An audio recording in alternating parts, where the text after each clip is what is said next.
Salat duha adalah termasuk wasiat Nabi kepada sahabat-sahabatnya dan juga kepada para umatnya. Untuk supaya kita tidak meninggalkan salat duha tersebut. Karena hukumnya adalah sunnah muakkadah. Tidak pernah ditinggalkan oleh Nabi. Baik ketika Nabi berada di Madinah maupun ketika di dalam bepergian selalu beliau lakukan. Salat duha adalah da'bus solihin. Kebiasaan orang-orang soleh. Dan Nabi SAW menjelaskan kepada kita semuanya. Di dalam hadisnya berarti setiap sendi tulang yang ada di dalam badan kita harus dilaksanakan syukurnya. Dan sendi-sendi yang ada di dalam badan kita, seperti di dalam jari tangan ini, jari telunjuk saja itu ada 3 sendi. 3 ruas berarti 3 sendi. Di dalam badan kita semuanya itu ada 360 sendi. Itu diperintahkan oleh Nabi SAW untuk melaksanakan syukurnya. Kalau tidak disyukuri, maka akan menjadi sebab organ-organ tersebut tidak mendapatkan keberkahan daripada Allah Subhanahu wa taala. Dan sebaliknya, jika 360 sendi itu dilaksanakan syukurnya sesuai dengan firman-Nya Allah taala dalam Al-Qur'an, la in syakartum wa la in kafartum inna azabi. Jadi kalau kita mensyukuri 360 sendi tersebut, maka insya Allah sampai tua pun kita dalam keadaan sehat. Oleh karenanya, itulah diantara rahasia kenapa Nabi kita Muhammad SAW mengkaitkan antara salat duha dengan sendi tulang kita. Jadi salat duha itu adalah salat obat. Salat duha itu adalah salat panjang umur. Salat duha itu adalah salat memurahkan rezeki. Salat duha itu adalah salat yang memantik ridha Allah. Salat duha itu adalah salat jikalau kita laksanakan continue setiap hari, maka kita akan mendapatkan segala organ tubuh kita dalam keadaan sempurna fungsinya. Karena apa? Sesuai dengan firman Allah Ta'ala. La in syakartum la azidannakum. Kalau kalian bersyukur, maka pasti aku akan tambahkan kenikmatan yang telah aku berikan kepada kalian. Di dalam organ-organ tubuh itu. Itu maksudnya. Itulah yang dikatakan oleh para ulama tentang rahasia sholat duha. Kaitannya dengan Nabi SAW menyebutkan 360 sendi. Jadi setiap sendi daripada 360 sendi dalam tubuh kita, kalau kita ingin mendapatkan fungsinya secara maksimal, maka harus kita bersedekah. Setiap sendi satu sedekah. Dan tentunya sesuai dengan firman Allah Ta'ala, di dalam ayat disebutkan, ma ja'alallahu alaikum fid dini min haraj. Allah tidak menciptakan suatu kesulitan apapun di dalam agama itu, tidak. Semuanya gampang, semuanya mudah. Kalau seumpama kita melihat ada suatu syariat yang kita anggap sulit, maka berarti itu bukan sulit sebenarnya. Cuma karena kita masih dikuasai oleh hawa nafsu, maka seakan-akan pekerjaan itu adalah sebuah kesulitan. Padahal tidak.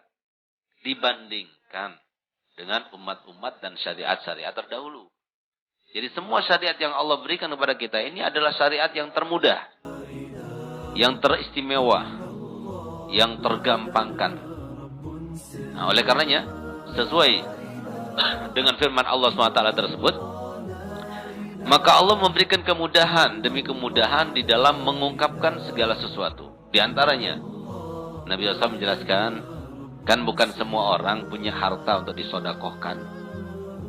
Bukan semua orang mempunyai bermacam-macam amal kebaikan. Kadang ada yang terbatas, kadang ada yang tidak. kadang ada seseorang yang sempurna, kadang ada pula manusia yang tidak sempurna. Nah, oleh karenanya Allah SWT itu maha adil di dalam mensyariatkan suatu syariatnya. Sehingga Nabi di dalam satu hadis itu juga menjelaskan, fa inna likulli tasbihatin sadaqah wa kulli tahmidatin wa kulli takbiratin wa imatatul adza anit thariq. Jadi wastina'u ma'ruf sadaqah. Jadi banyak hal. Jadi kata Nabi SAW, kita membaca tasbih sedekah. Berarti kalau kita baca tasbih 360 kali berarti selesai sudah. Jadi satu hari kita sudah bersyukur pada Allah Ta'ala terhadap nikmat yang diberikan di dalam 360 sendi kita. Atau 360 tahmid. Atau 360 takbir.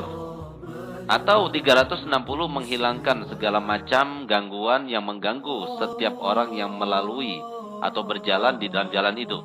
Sedekah. Atau kita berbuat kebaikan, sedekah. Kita senyum kepada saudara kita, sedekah. Kalau sudah kita melaksanakan senyuman saja, yang lainnya tidak, 360 senyuman berarti selesai sudah. Kita telah mensyukuri kenikmatan 360 sendi.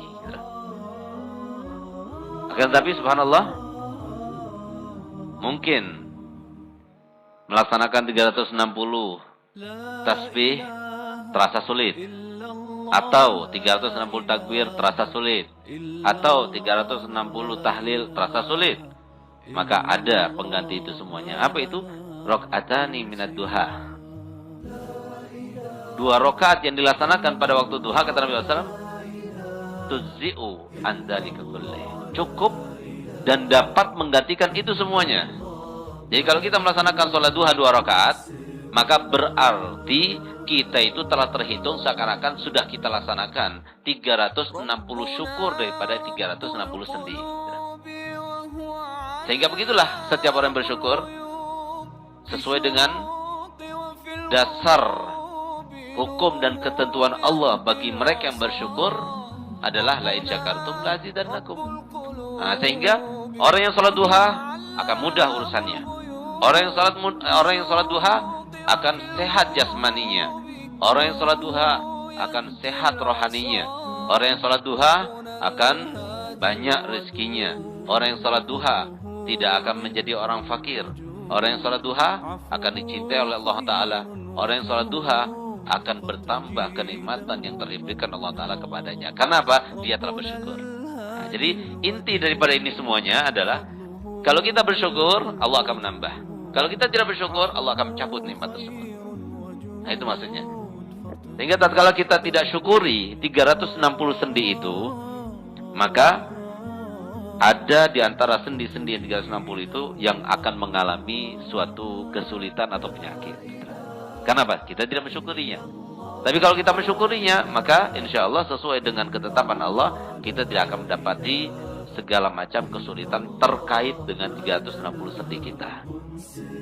Nah, jadi kaitannya sholat duha, kenapa dikatakan oleh Nabi SAW dalam hadisnya, la faqra ma'ad duha, wala ghina ma'az zina, yang artinya tidak mungkin akan menjadi orang yang kaya orang yang pernah berzina. Kamu lihat, sekarang kan banyak perzinahan terjadi di mana-mana. Setiap orang yang sudah berbuat zina, maka dia tidak akan merasakan kaya. Orang kaya itu adalah orang yang tidak butuh kepada manusia. Orang yang tidak butuh kepada uluran tangan sesama. Itu orang kaya namanya. Kenapa? Cukup. Yang ada pada dirinya cukup. Sedangkan orang yang tidak kaya adalah orang yang selalu butuh, selalu memerlukan, selalu ingin menambah, selalu merasa kurang. Itu orang yang fakir, bukan orang kaya. Jadi orang kalau sudah pernah berzina, kalau Allah tidak menerima taubatnya, maka selama itu pula sampai dia mati, dia tidak akan menjadi orang kaya. Walaupun harta melimpah berada di dalam rumahnya, berada di dalam sekitarnya, dengan nama si penzina itu, tetap dia tidak akan menjadi orang kaya. Artinya apa? Terus merasa kurang, ditumpuk-tumpuk hartanya terus. Sehingga tatkala dia banyak, dia meninggal dunia. Hisabnya dia yang dihisab, sementara dia di dunia dia tidak merasakan nikmat dengan dunianya. Azab apa tidak itu?